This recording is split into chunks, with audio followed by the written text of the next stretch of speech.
ঠিক তদ্রূপভাবে নবী আলাইহিস সালাতু ওয়াস সালাম যখন মক্কার এই 13টা বছরে উনি যখন দাওয়াতি কার্যক্রম চালান, তখন দেখা যায় যখন এভাবে তার সাথে পারে না, তার বিরুদ্ধে বিভিন্ন মিথ্যা অপবাদ দিতে শুরু করল কাফের মুশরিকরা।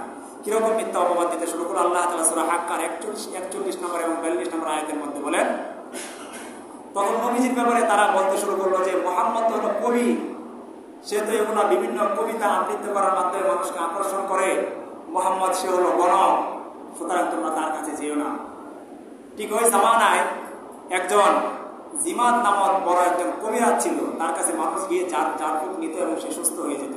তো একটা পর্যায়ে দেখা গেল সেই জিমাত নামক কবিরাজ যখন মক্কায় আসলো, আরবের লিডাররা বললো যে নবী মুহাম্মদ তো পাগল হয়ে গেছে, সে কবিতা আবৃত্তি করে সে কবি হয়ে গেছে, তুমি গিয়ে তাকে একটু জারফুক করে এসো, তাকে সুস্থ করে দিয়ে আসো। এই জিমাত নবীজির কাছে গেল, যাওয়ার পরে বললো যে হে আল্লাহর নবী, আপনি মানুষদেরকে কি দাওয়াত দেন যার কারণে মানুষ আপনাকে পাগল বলে?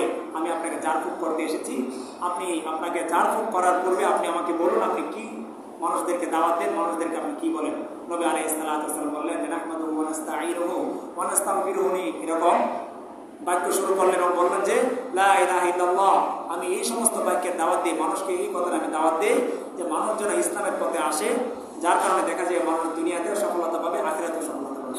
নবীজি যখন একের পরে এক এই কথাগুলো বলতেছিলেন, সেই জিমাত নামক যে কবিরাজ ছিল সে বললো যে আপনি আবার বলুন, আপনি আবার বলুন। একবার না দুইবার না তিনবার নবীজিকে এগুলো বলালেন এবং নবীজির এই কথাগুলো তার হৃদয়ের মধ্যে এত স্পর্শকাতর হলো যে সে বললো যে হে আল্লাহর নবী, আপনি আপনার দুইটা হাতকে বাড়ান, আমি আমার দুইটা হাতকে আপনার কাছে রাখলাম এবং আমাকে কালিমা পড়িয়ে মুসলমান বানিয়ে।